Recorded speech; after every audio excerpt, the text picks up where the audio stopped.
Hello, hello, hello. Welcome back to Lately Fashionable and happy February. And welcome back to my new monthly challenge where I attempt to finish a new UFO every month.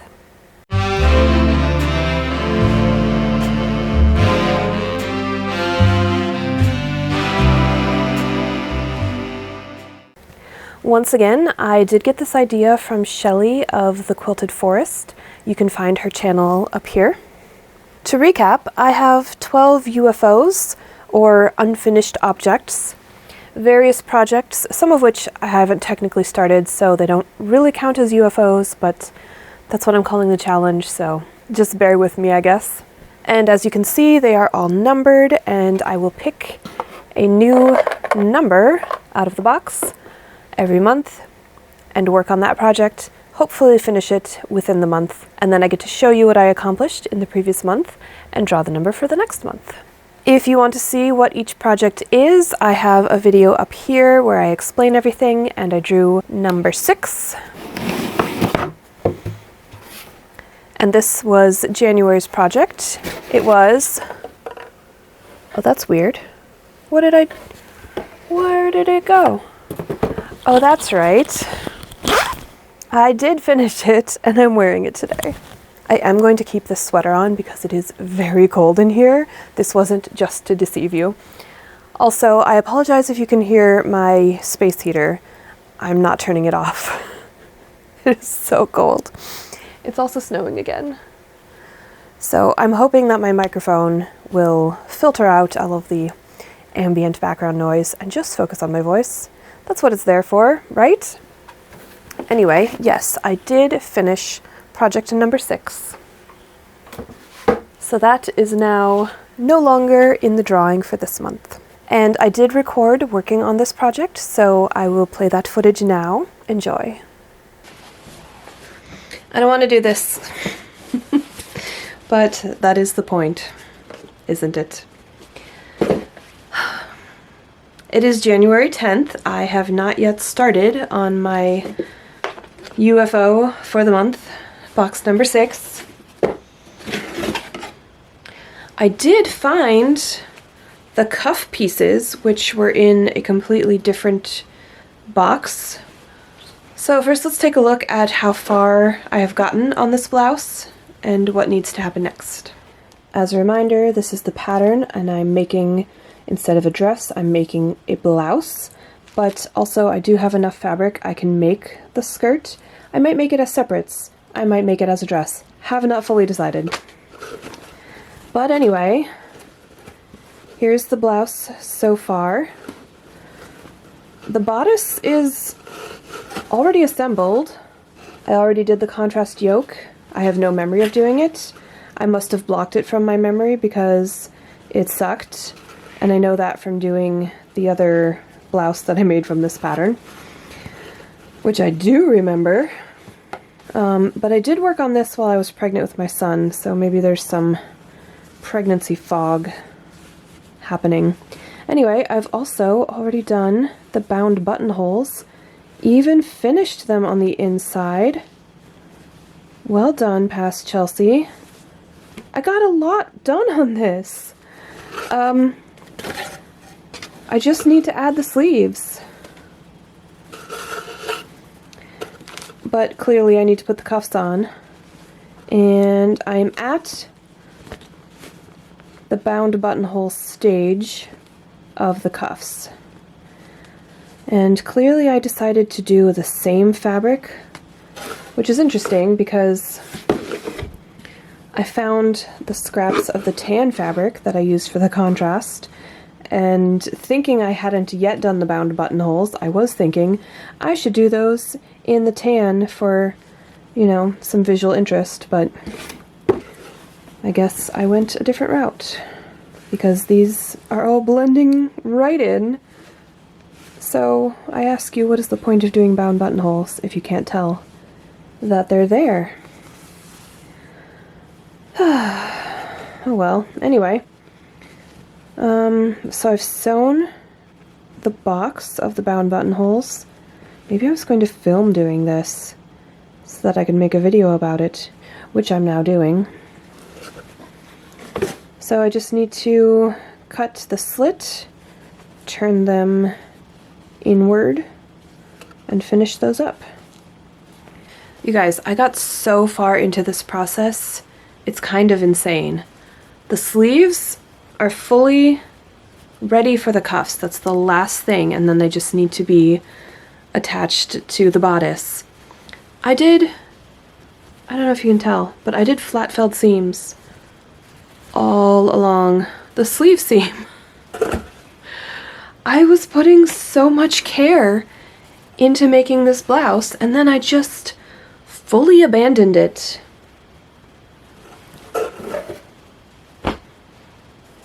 I'm kind of flummoxed. This is where I'm at. I'm all the way to step 51 in the pattern instructions.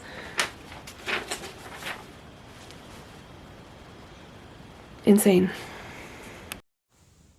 I just published a video describing how to make bound buttonholes, so I won't repeat myself here. I followed all of the same steps, just doing it by machine this time, since this was a nice crisp cotton that behaved beautifully, instead of velvet that needs special treatment.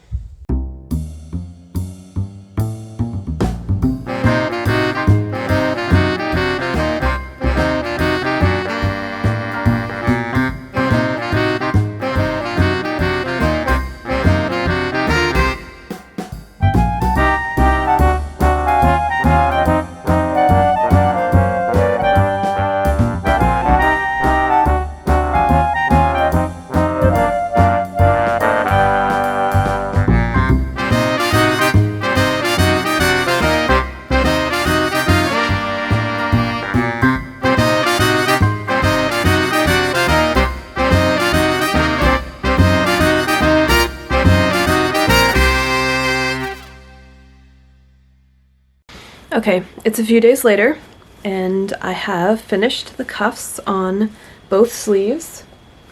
All of the hand stitching, I did it inside watching TV, and now I just need to top stitch around the cuffs. That's the last step. I don't think it's strictly necessary, but I'm going to do it anyway just for extra strength and stability. And then I can almost attach the sleeves to the bodice. I say almost because I pinned the sides together and tried it on the other day just to make sure this is still going to fit. Because while I did cut it out several years ago, I was pregnant at the time, so in theory it should fit. In practice, I think I am going to need to add just some little triangular gussets to the sides. Partly because this is supposed to be a dress, so it's supposed to stop at the waistline and then a skirt is attached. And instead of flaring it out from the waistline, as it would need to over my hips, I just cut it straight. So I don't have that hip flare, and I do need it in a blouse.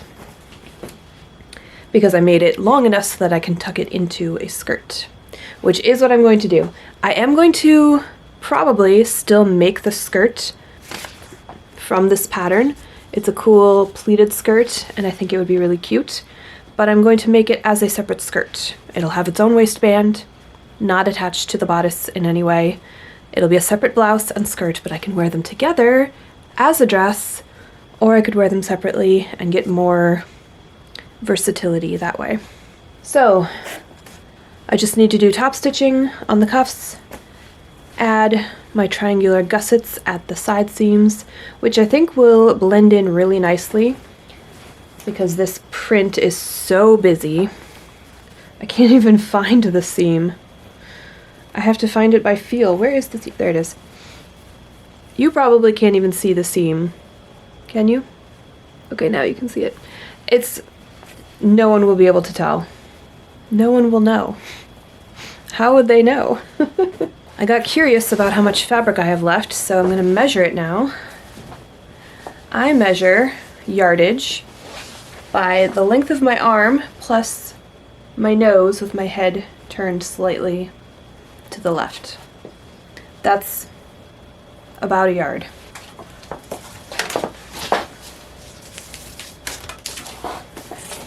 Actually, let's see how precise that is. I am curious. Here's where my nose was. 33 inches, so I was a little off. I've got to look a little bit further to the left. I haven't done this in a while. Okay, now I've got the end at 36. Arm out straight, nose. Okay. So that's how far to the left I need to look. Anyway, 1 yard. 2, 3, 3 and about 2/3. So definitely enough to make a skirt. In fact, that's enough to make a whole another dress, at least with short sleeves. I could probably squeak out a long sleeve dress, but I'm not going to. Don't worry, I'm just gonna make the skirt. Okay, so here's what I have to work with. I think I'm going to cut off this piece and use it for a waistband. It is almost 15 inches long, so almost 30 doubled, because this is the fold. So not big enough for the full waistband, but that's okay because I'm going to do this skirt split side with pocket plackets, like I make all of my skirts. So let me just...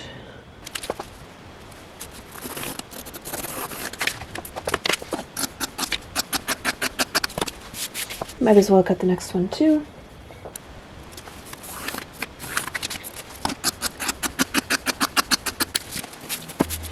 Okay, now we have a freshly cut and ironed edge of material to work with.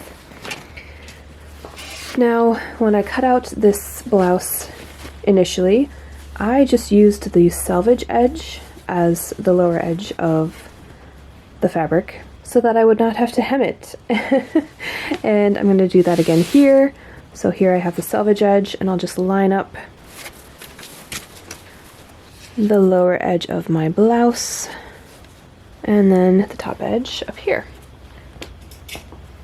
So I'm going to put a pin and then confirm that it's the same distance on the back side, which it is not. I'm just going to give myself a couple of inches on either side. I want this to be a loose fit. So there's the top edge of the back piece. Here's the top edge of the front. Okay, so what I think I'm going to do is actually measure and then make my triangle edges go up from the bottom. And then this one, just a little bit longer. So go from that edge, taper.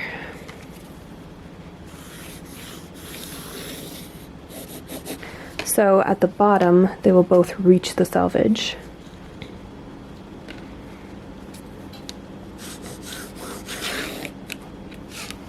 I need to add seam allowance. I added the seam allowance by eye as I was cutting them out. And yes, I should have marked these lines on the wrong side of the fabric, but oh well. I sewed them in off camera. Okay, here we have the pieces sewn in, and then I need to flat fill these seams. I just offset the seam allowances so that I don't have to trim one back. I can just turn that over, press, turn that over, press, and stitch. So that's what we're going to do now. I did intentionally cut the triangles longer than they needed to be so that I could match up the selvage edges and have extra up at the top, and that I can just trim away when I'm done with it. Now, you can probably tell I have expanded the armscye slightly, and I will need to adjust the sleeve accordingly. Now the sleeves are already fully finished with flat felled seams. So if I can't ease this in and make it fit perfectly, I may need to either trim down this armhole edge or I may need to actually open up this seam and add a little triangle gusset in there. I have tried the sleeves on. They do fit. They are not tight, but I would say snug. And I'm hoping that's not going to be a problem. I do not have any footage of me sewing this project, but I do have a clip of me erasing the pencil marks from my fabric. Okay, January UFO is completed, and it is only January 16th, so feeling pretty good about that. I started off this project feeling very annoyed because past Chelsea had gotten way further on it before abandoning it than I had anticipated, so finishing it up took very little time indeed. And I was all set to be annoyed because why didn't I just finish it in the first place? But the more I worked on it and finally wearing it today, I don't really like it. So I'm kind of forgiving my past self for not finishing it. It clearly wasn't very exciting to work on, and I wasn't excited about wearing it. I am wearing it today, as you can see. Let me show you full view.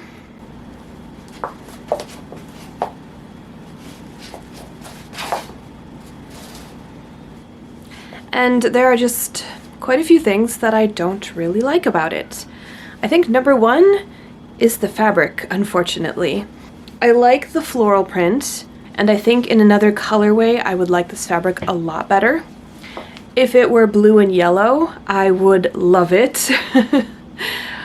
I just don't get very excited about browns.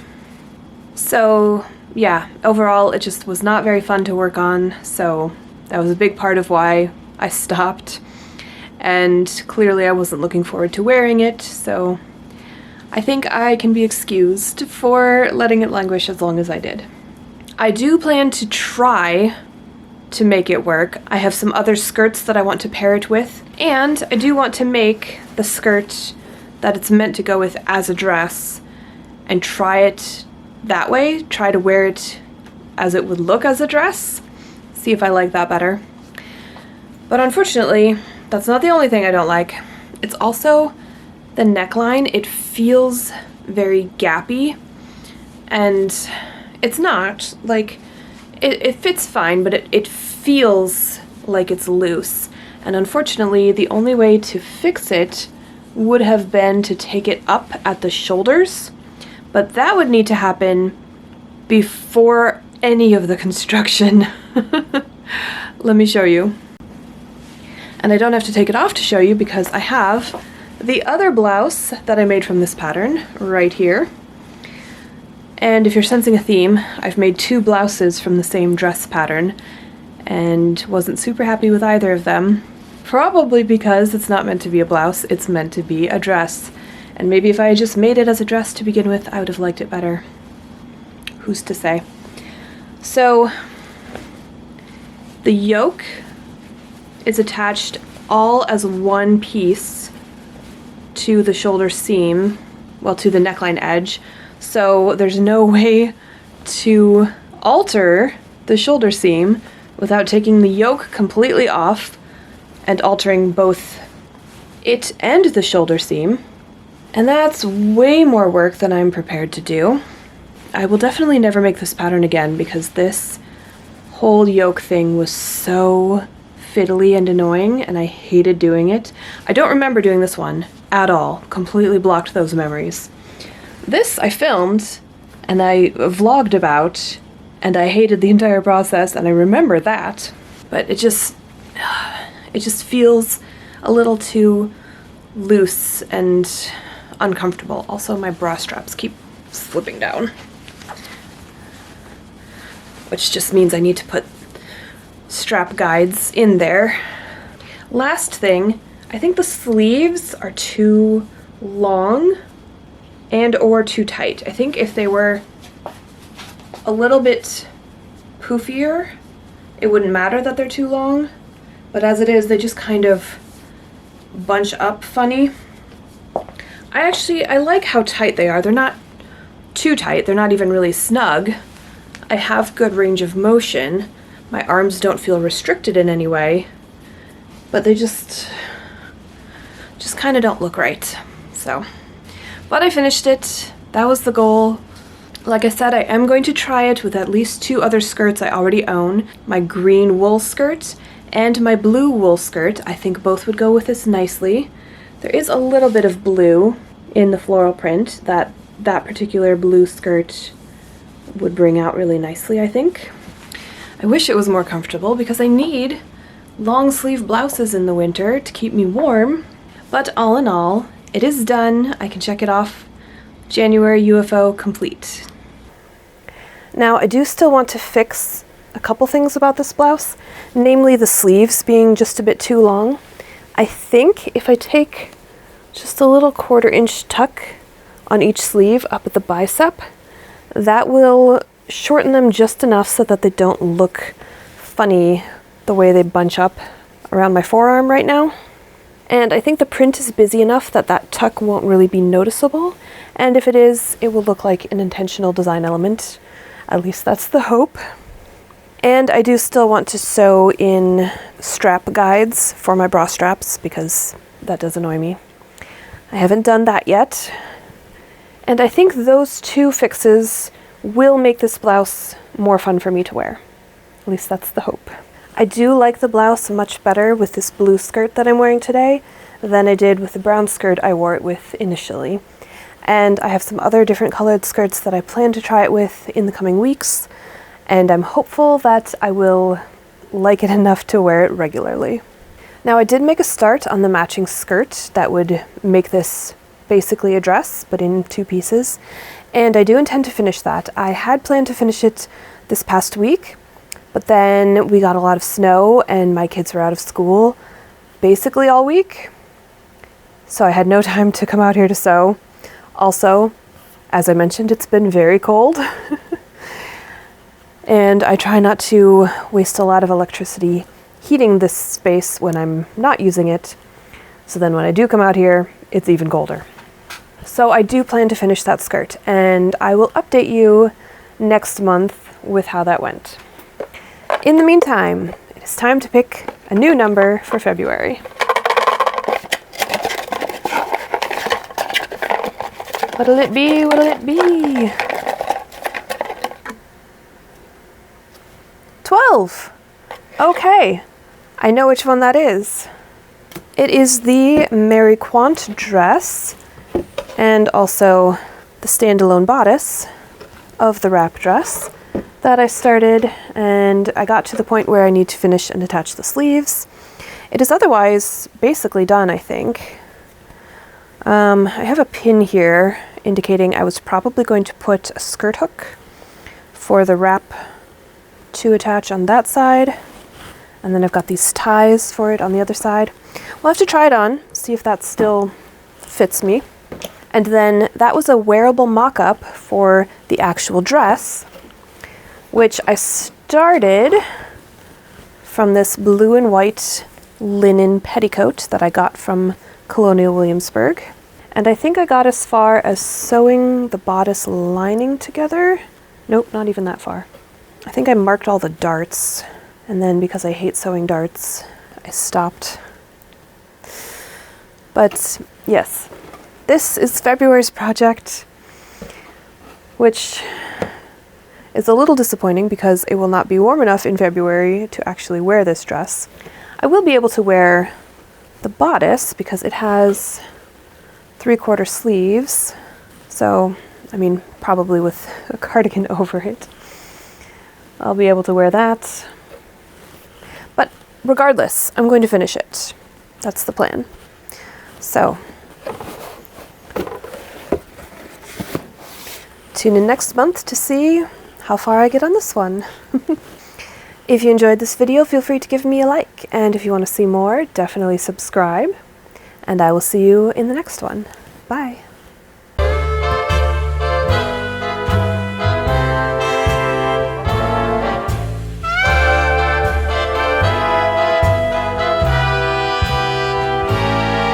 Get off of there.